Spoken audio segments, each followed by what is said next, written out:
I'm here in San Clemente. Nice. We're by the beach, got some coffee. Classic drip at the label here. And I'm here with the amazing Taylor Armstrong. Thank you so much. Tiny little interview. Tiny little interview. Ooh.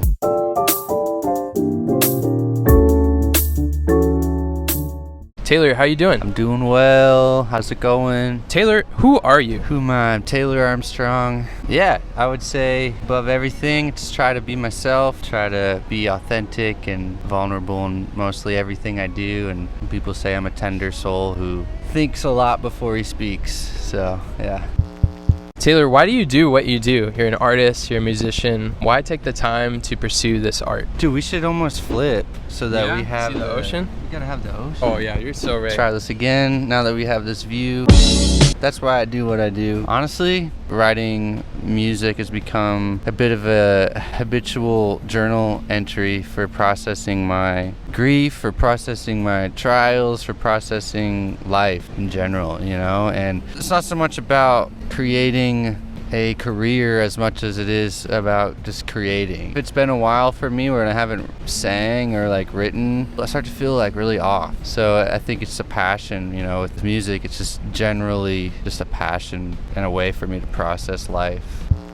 What is it like to be an independent artist? Like, what goes into it? Dude, it's a pioneering thing for sure, especially in the indie Christian world because, dude, there's just not many doing it, and it's like a newer thing, and I think that labels don't really know what to do with that. I'm even a little bit even more of a gray area because I'm not explicitly writing like indie worship songs as much as I'm just singing like songs where my faith is intertwined in most of it. I've got these new songs now that are love songs, but established myself as a Christian artist. So moving forward, it'll be interesting to see how that goes. You've made a lot of connections from Lovekin to Montel to Mark Barlow and Jonathan Ogden. Really great guys doing really cool things. How has it been like connecting with all of these people within this like scene and having support from them? Totally. For many years, I was running alone, like Lone Ranger artist, and that's hard. We shouldn't be writing and putting out music and doing it alone, especially for pioneering like a movement which I really believe it's not meant to be done alone. So years back I started just building relationships because I didn't want to do it alone, not so much as a business strategy, more so of just friendships, you know. Years of prayer went into that prior, and years of just like struggle, like an internal struggle, and also just talking to people a lot. Just, man, I wish, you know, I was like, God, like, where are the people, you know? And I think there was other people saying the same thing, and when we finally came together, it was like worlds colliding, you know? We instantly hit it off and started planning tours together, and honestly, these people have become like some of my best friends. How has social media affected your music career? Dude, I connected with my community of artists on social media, so I'm super thankful for Facebook. I remember when my friend Jonathan Ogden added me to Facebook, I remember just being like, no way, like this guy. And then Instagram is what I use to DM like some of my other friends that I'm doing music with. To be honest, I've never really collabed like musically with these guys. My collaboration has looked like, yo, what up? Like, how you doing? Let's do some shows. Hey, can you help me with some merch? I got some questions, or that kind of thing. Social media for me has been like super resourceful. Super resourceful tool. Is that right? Did I say that right? Yeah. Resourceful. How important are visuals to music? We were just talking about music output. You've actually worked with my friend Raymond Ratberry. Yeah. We've actually had Raymond on the show. Did a really great job on that. And even this next project you have going out, what's it like creating visuals for that? Typically I have a lot of visuals in mind, but then most of the time it never happens for me. Like I like imagining music videos, but again, back to the independent artist thing, it's like, hey, I gotta come up with the budget for that. I have friends that they put just as much effort into their music as they do in their visuals, but for me the most important thing is definitely music, but visuals are equally as important, 100%. Yeah, so I'm going to be working with Raymond again for some new content as well on these new songs coming up, but he doesn't know that yet. Yeah, so get ready, Ratberry. You just released your self-titled album. Now that it's over, how do you feel about the project? Yeah, that took like a year to put together. It was like never meant to be this big thing. I was just like, well, I got these songs, like may as well just work on them. And yeah, no, it turned out really great. It reminds me of like driving in the Pacific Northwest or something. I don't know, it's a good road trip album, I think. It's a journey for sure. Like if you look at my first release and then you listen to songs I'm releasing now, you can hear there's maturity, there's a sound that's developing, there's lyrical content shifting. And my first release was like really praise you God, you know, Holy Spirit come, very, very straightforward, which is awesome. That's what I needed to do in that moment. Over time, I've just developed different ways of self-expression. I had felt a little bit boxed in almost by expectations of what I needed to do as a Christian artist. It feels good now to be releasing songs, but it's also really scary to be releasing songs that are about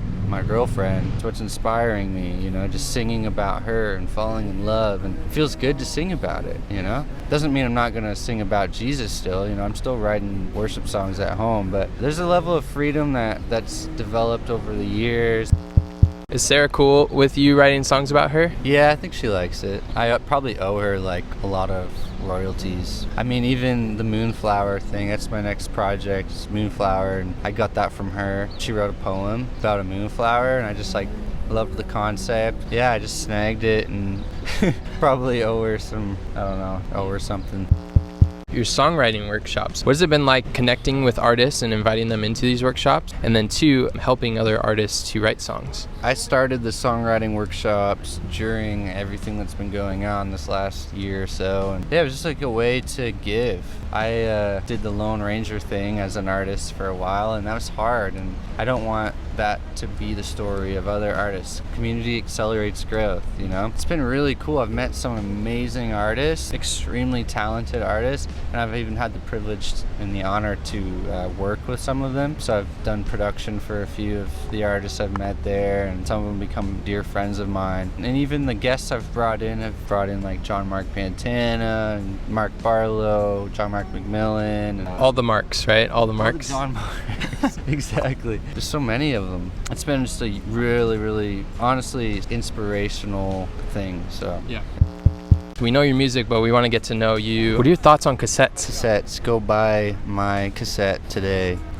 I have cassettes for sale. You can purchase that on my Bandcamp, which is in the link in my bio. Do you listen to cassettes? No. Okay. It's like collectible. Like even if you don't listen to it, having it on your shelf, that's a vibe. Controversial topic. What time does brunch start? 11 a.m.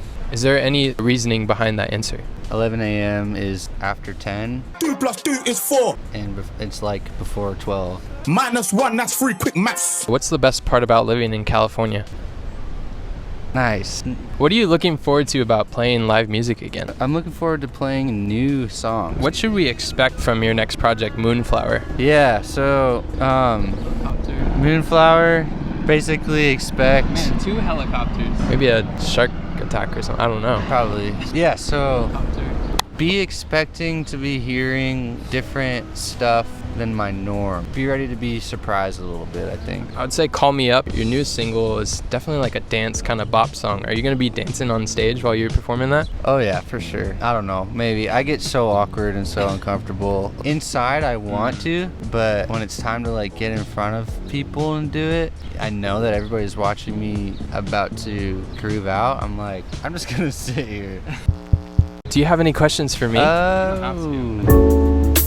So, dinner. What time? When? My mom makes dinner at 5. And then, when will you go to the? Tomorrow. Nice. Okay. Thank you so much for your time, for being on the Tiny Little Interview today. We're looking forward to all that you're doing. Thank you so much, Tiny Little Interview. This has been a Tiny Little Interview.